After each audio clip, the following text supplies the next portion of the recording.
ស្ដីអ្នកគ្នាថ្ងៃនេះផងដែរខ្ញុំចង់មកណែនាំសន្តាគារមួយសម្រាប់បងៗដែលគាត់មានគម្រោងមកលេងទីក្រុងភ្នំពេញណាបងៗដែលសន្តាគារនឹងផងដែរគឺមានឈ្មោះថាសន្តាគារនិមិត្តណាអ្នកគ្នាដែលគ្រាន់តែចូលភ្លាមគឺបងសវិគឺគាត់ស្វាគមន៍យ៉ាងកក់ក្ដៅថែមទាំងមាន welcome drink ឲ្យបងពិសា free ទៀតផងបើនិយាយពីអារម្មណ៍គ្រាន់តែចូលមកដល់ក្នុងសន្តាគារភ្លាមគឺមានអារម្មណ៍ថា clean ខ្លាំងមែនតើអ្នកគ្នាគឺគ្រប់កន្លែងគឺស្អាតខ្លាំងមែនតើចំណែក welcome drink ដែលគេឲ្យយើង free គ្រាន់តែមើលមុខអ្នកភ្លក់ក៏ដឹងតែឆ្ងាញ់ប៉ុណ្ណាដែរអ្នកគ្នាមិនតែប៉ុណ្ណោះសន្តាគារនិមិត្តក៏មាននៅកូនបណ្ណាល័យទូចមួយសម្រាប់ឲ្យអ្នកទាំងអស់គ្នាដើម្បីអានសៀវភៅបំបត្តិការអផ្សុកដែរបន្ទាប់ពីអង្គុយលេងយ៉ាងស្និទ្ធស្នាលយើងក៏ធ្វើការ booking បន្ទប់ដើម្បីសម្រាប់លេងបានពីរយប់អ្នកគ្នានិយាយពីការកក់បន្ទប់គឺមាននៅបញ្ជីត្រឹមត្រូវសម្រាប់ឲ្យយើងដែលជាភ្ញៀវមានអារម្មណ៍ថាមានសុវត្ថិភាពនិងមានផាសុកភាពនៅក្នុងការស្នាក់នៅផងដែរអ្នកនរគ្នាបន្ទាប់ពីធ្វើការបំពេញឯកសារដើម្បីកក់បន្ទប់ហើយបងសវិក៏គាត់ធ្វើការប្រកល់នៅសោបន្ទប់ទៅឲ្យម្ចាស់បន្ទប់ដែរអ្នកគ្នាហើយគាត់ក៏បាននាំពួកយើងនឹងទៅកាន់បន្ទប់របស់ពួកយើងផងដែរ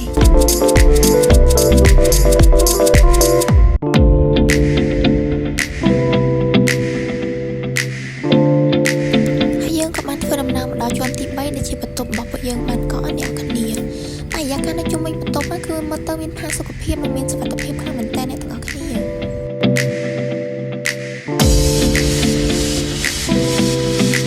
មិនយូរប៉ុន្មានពួកយើងក៏បានធ្វើដំណើរមកដល់បន្ទប់គេងរបស់ពួកយើងអ្នកគ្នាបរិយាកាសនៅក្នុងបន្ទប់គឺគួរឲ្យចង់គេងខ្លាំងមែនតើអ្នកទាំងអស់គ្នាតែគ្រាន់តែឃើញហើយគឺធ្វើឲ្យមានអារម្មណ៍ថាមានផាសុកភាពនិងមានសុវត្ថិភាពខ្លាំងមែនតើបើយើងមើលបន្ទប់យើងពីខាងក្រៅចូលក្នុងវិញអ្នកគ្នាមើលពីទ្រុងណាក៏ឃើញបន្ទប់ស្អាតដែរអ្នកគ្នានៅវេរងដាវិញគឺឃើញទីក្រុងភ្នំពេញមួយចំហៀងធំតែម្ដងអ្នកទាំងអស់គ្នា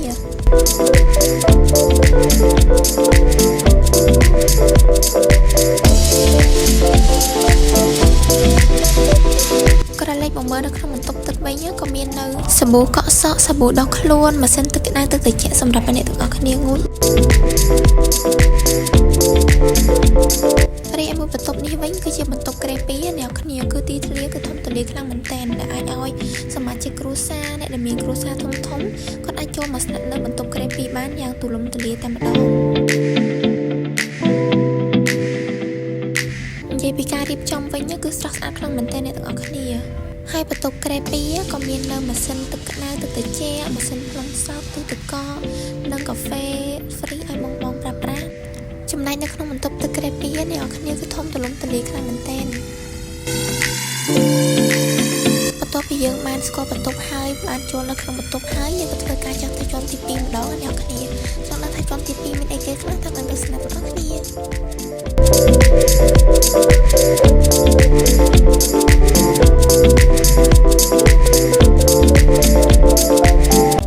នៅក្បែរតាមជណ្ដើរជាន់ទី2គឺមានកន្លែងអង្គុយលេងយ៉ាង fresh ខ្លាំងមែនទែនអ្នកនរគ្នា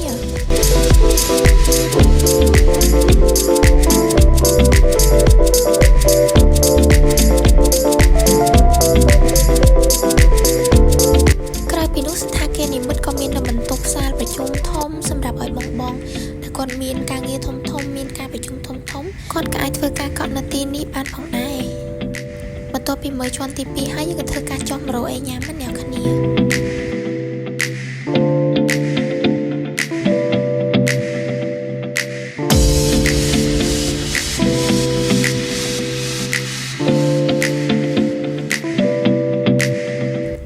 សន្តាគារមួយកន្លែងនេះគឺសម្បូរបែបខ្លាំងមែនទែនអ្នកគ្នាមាននៅម្ហូបអាហារគ្រប់ប្រភេទភេសជ្ជៈគ្រប់ប្រភេទសម្រាប់អ្នកគ្នាបរិភោគឬក៏ពិសានៅម៉ោងប៉ុន្មានក៏បានដែរ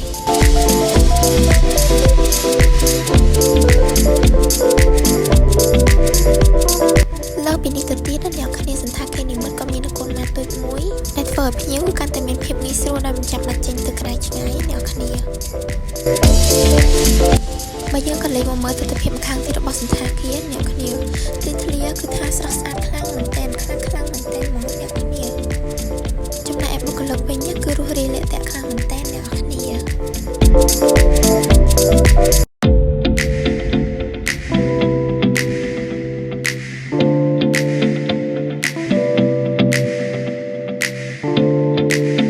បន្ថែមពីនេះទៅទៀតសន្តាគារក៏មាននៅកន្លែងអង្គុយលេងខាងក្រៅសម្រាប់បងដែលគាត់ចូលចិត្តនៅក្នុងការអង្គុយក្រោមបរិយាកាសបរិសុទ្ធផងដែរ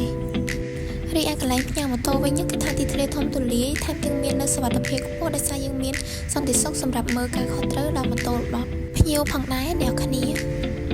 បើចង់ស្វែងរកសន្តាគារនេះគ្រាន់តែចូលទៅកាន់ page Nimet Hotel and Restaurant ឬក៏អាចវាយនៅតាម Google ដាក់ Nimet Hotel and Restaurant នោះបងនឹងឃើញសន្តាគារហ្នឹងឯណាបងកុំភ្លេចចូលទៅកេងអ្នកមួយផងណាបងអរគុណច្រើនបាយបាយ